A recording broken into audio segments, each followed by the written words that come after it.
하나님의 복음의 전체적인 주제는 뭐냐? 결국은 생명을 주셔서 살려서 연합하고자 합니다. 이게 하나님의 복음입니다, 사실은. 이렇게 요약하면 우리가 항상 잊어버리는 것 중에 하나가 하나님의 목적과 계획과 필요에 의해서 사람이 지어졌다. 그 사람은 바로 피조물인데 피조물은 하나님의 목적과 계획과 필요를 성취시키기 위한 유일한 매개체로서의 피조물을 하나님이 원하셨다. 그래서 사람을 지으셨다는 거예요. 이것만 우리가 제대로 알면, 이 목적만 알면 주객이 전도되는 삶은 안 하게 되죠. 이걸 가장 중요하게 여기면 그 이해의 것은 중요한 것 같지만 차선이하다, 사실은. 그래서 목사님은 이걸 단호하게 어떻게 말씀하셨냐면, 하나님의 목적을 알지 못하고 자기 생각과 자기의 어떤 의에 의해서 나오는 것들은 교회가 시끄러워질 때, 그러니까 그때 그렇죠. 교회 상태를 보고 한 얘기야. 그러니까 여기서 나오는 이 자기 생각과 자기 의는 뭐냐? 어찌 보면 하나님의 목적과 계획과 필요에 의해서 내가 지어졌다는 것이 희미했기 때문에 그런 것이 발상이 되는 거예요. 그렇죠. 그러니까 이게 확실해야 돼, 이게. 이 구속복음만에 와서 이것을 왜 못 살면 구태여? 하나님은 당신의 목적과 필요에 의해서 유일한 사람, 피조물을 지으셨는가? 이걸 제일 먼저 말씀하셨잖아요. 그리고 나서 이렇게 지어진 형상의 사람 피조물은 신처럼 쓰여졌어도 십자가에 못 박히니까 이유 불문하고 내려오지 못하고 죽는 자리에서 끝났다. 여기서 비로소 하나님이 맘 놓고 드나들 수 있는 시온의 대로가 확 열렸다. 이게 새롭고 살 길이라고 한 거예요. 자, 근데 여기서 한마디를 덧붙여서 목사 하신 말씀이 뭘 얘기냐면, 하나님 목적 안에서 지어진 피조물은 뭘 알아야 되는가? 내 어떠한 사정과 입장과 형편을 해결해 주기 위해서 하나님 나를 짓지 않았다. 역설로 하면 이걸 깊이 알아야 된다는 거예요. 근데 우리는 항상 하나님이 이런 것은 이렇게 해야 되지 않습니까? 이게 우리의 주장이 되어버리면 하나님이 모르는 말이야, 이게. 하나님은 이 말을 모르시는 분이야. 상관이 없는 말이야, 이게. 그러니까 가만히 있는 거야. 오죽했으면 이것을 가장 함축적으로 표현한 말이 십자가에 못 박혀 내려오지 못하고 고통받는 그 예수의 입장에서는 내가 당신에게 뭐 잘못한 게 뭐 있습니까? 내가 당신 뜻대로 원하는 대로 살지 않은 게 뭐 있습니까? 근데 왜 나를 죽이십니까? 왜 나를 버립니까? 하는 게 엘레리 라바사박단이잖아요. 하나님 왜 나를 버리십니까? 그러면 그게 합당한 예수의 위치에서 요구하는 것이라면, 누가 봐도 이해가 갈 만한 일이라면, 하나님이 찡긋하고 잠깐만 기다려봐, 3일만 참아라, 뭐 이렇게 사인을 보내야 될 거 아니야. 근데 안 보냈다는 거야. 한 번도 응답의 기미가 조금도 안 보였다는 거 아니야. 그러니까 어떻게? 버렸다. 이렇게 되는 거예요. 예수도 버렸습니까? 했지만 다른 사람이 봐도 저건 진짜 하나님 아들로 쓰여졌는데 네가 뭔가 잘못한 것이 있으니까 이런 십자가에 못 박히게 된 것 아니냐. 이게 일반적 시각이에요. 일반적 세상 사람들의 시각이지. 피조물은 쓰시고자 해서 지어진 사람이 바로 피조물 인생이니까 버릴 때도 너한테는 이의가 없어야 된다. 아멘. 너 의의가 없어야 된다, 이런 얘기잖아요. 그럼 모든 사람은 이해가 안 가는 거야. 왜? 그래서 예수는 오늘도 말씀했잖아요. 예수를 사도 바울이 로마에 가면서 뭐라 그러죠? 부끄러우지 않고 자랑하러 갔다 그러잖아요. 오늘 말씀의 핵심은 사실 이겁니다. 사도 바울이 이 하나님의 복음을 로마에 전하러 가려고 그랬대. 이거는 로마에 전하러 갔다는 얘기는 뭐죠? 죽음을 불쌍히 기래요. 로마가 이 기독교를 핍박하는 때고 예수에 대해서 핍박하던 때 아닙니까?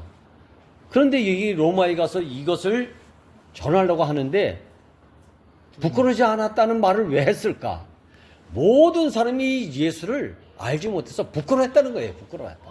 이 부끄러운 예수를 갖다 내가 부끄럽지 않고 가서 자랑해야 되니까 이건 죽음을 내놓지 않으면 자랑할 수가 없는 거예요. 이게. 모든 사람이 요만큼이라도 이해하고 받아들이고 오 그렇지 그랬었겠구나라고 하는 입장에 서는 게 아니고 입장에서 이해되는 게 아니라 도저히 알 수 없는 무모한 짓거리예요. 이거는 어떻게 보면. 그래서 뭐라고 했나? 내가 알고 있는 예수와 너희가 알고 있는 예수는 전혀 다르기 때문에 내가 알고 있는 예수는 내가 부끄러워하지 않고 자랑하러 갔다. 근데 이게 로마인들이 부끄러워했던 예수는 누구고 예수 입장에서 예수와 같은 운명이 취해서 사도 바울이 부끄럽지 않게 여겼던 이 입장은 어떤 입장인가? 이 구속복음에 오지 않으면 이게 영원한 비밀일 것 같아요. 오늘 말씀이 여기서 로마인들 시랍세계 여기서 온 문화는 하나님 아들이라고는 뭘 떠오르냐면 신의 개념으로 떠오르고 그리고 세상에서 봤을 때 특출하고 월등하고 어디 내놔도 부끄럽지 않고 정말 모든 면에서 자랑할 만한 신출귀몰한 훌륭한 이러한 아들을 기다리고 있는 문화가 시랍 문화의 아들의 개념이고 예수에 대해서 메시아로 기다리고 있었던 그 신앙 사상이에요. 근데 이런 아들이 십자가에 못 박히니까 신처럼 쓰여졌을 때는 모든 사람이 다 구름대까지 따라다녔다고 그러잖아. 그런데 십자가에 못 박히는 자리 가서는 심지어 가장 맹세하면서 따르려고 했던 제자들이 십자가에 내렸을 때 이럴 때 한번 뛰어내리면 봐라 우리 선생님은 이런 분이야 라고 자랑할 만한 가치가 충분하지 않았겠습니까? 그래서 이럴 때 한번 뛰어내리십시오 이걸 기대했던 제자들이 실망이 됐다는 거 아닙니까? 이런 예수예요. 우리가 알고 있는 이 예수는 이 예수야. 연약하다 아까 연약하다 그랬지. 연약함이 뭐죠? 세상이 가장 싫어하는 그 자리가 연약함이에요. 근데 이 연약함의 자리가 창세기에서는 뭐라 했어요? 하나님이 티끌, 더스티 와서 당신의 형상의 사람으로 지었다. 이 사람을 생각해 보세요.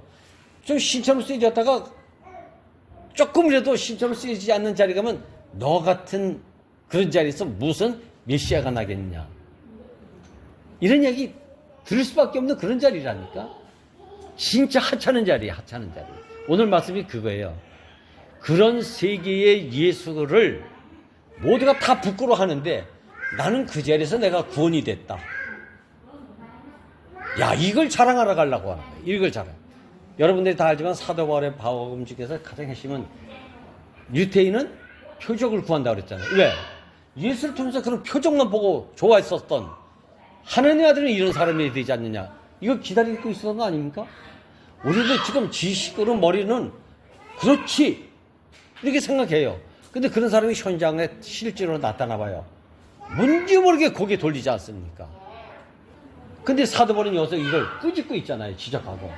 유대인은 표적을 구하고 헬라인은 뭐라 그랬어요? 지혜를 구한다. 여기서 지혜는 뭐죠?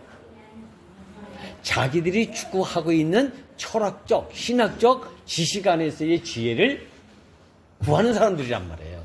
그러니까 헬라인들이 말하는 하나님의 아들 신 이거하고 지금 구속복음 안에서 지금 우리가 지금 말하고 있는 예수는 전혀 다른 세계예요. 이게 다른 세계. 정말 다른 세계예요. 그런데 사도 바울은 나중에 뭐냐?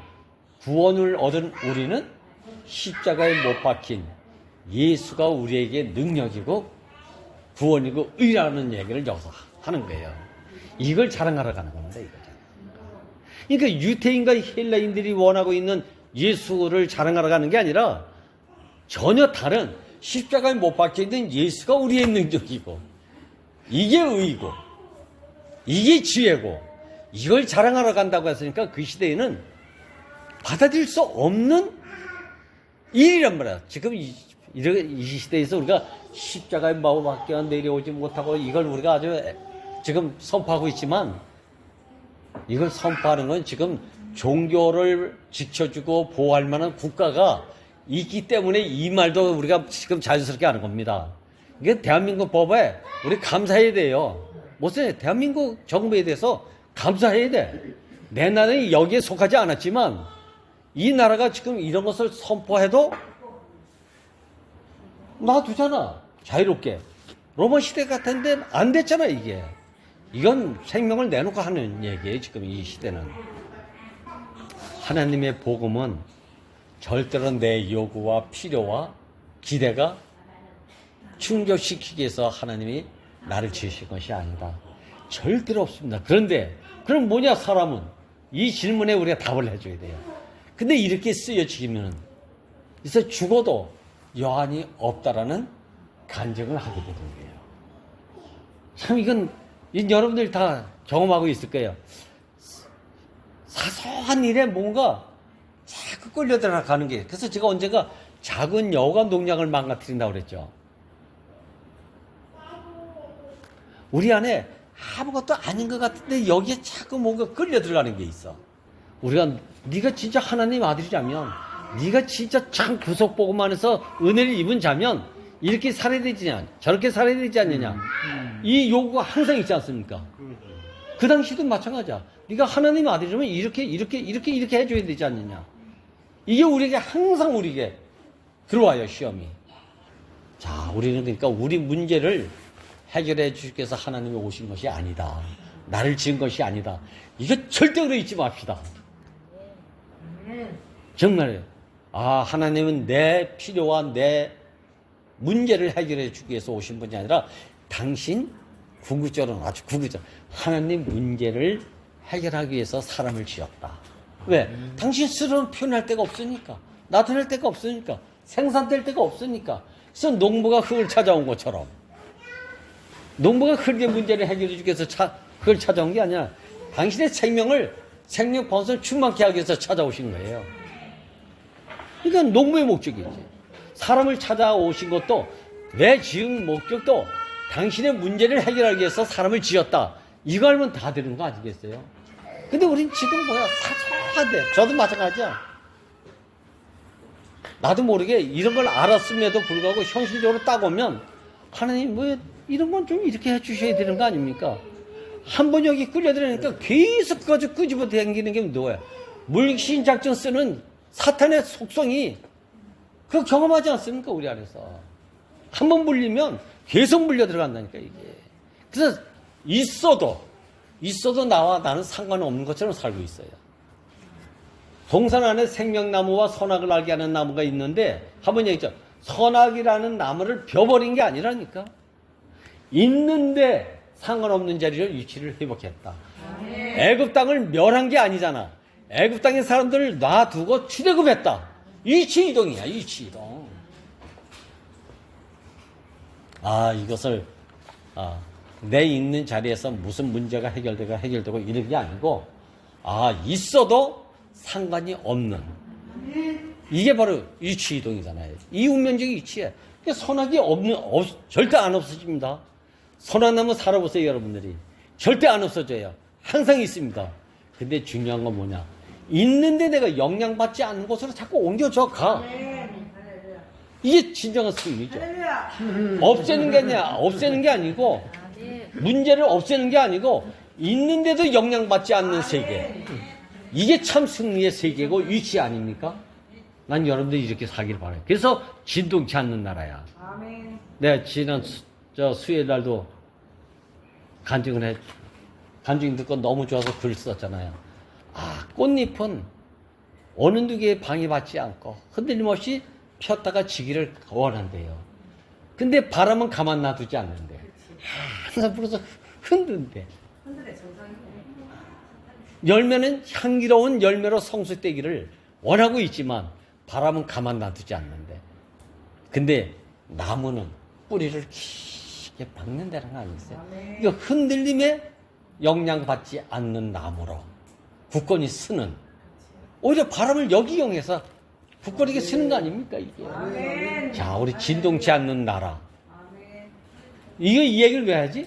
진동하는 여건과 조건은 항상 내 주위에 있다. 근데 이 여기서 영향을 받지 않고 오히려 영향을 받는다면 뿌리를 깊게 내릴 뿐이다. 아, 그러면 재료가 아닙니까? 나도 어느 사이에 이런 자리로 옮겨져 가고 있어요. 나 치워주기를 바래. 나도 있어. 다시. 이거 있다니까. 없는 사람이 어디 있어? 내가 어디 있어? 근데 내가 언제 했잖아. 왜 하필이면 왜 백합화를 화단에다 곱상하게 잘하게 옮겨놨으면 얼마나 좋아. 왜 이 백합화를 왜 가시밭에다 심어놔가지고 조금만 바람만 불어도 이게 막 몸이 찢어져 괴로워. 근데 네 몸이 찢어져야 백합화의 향기는 날린다. 그리스도의 향기는 날린다. 자, 이게 진정한 승리의 이치 아니겠습니까? 주님을 찬양합니다.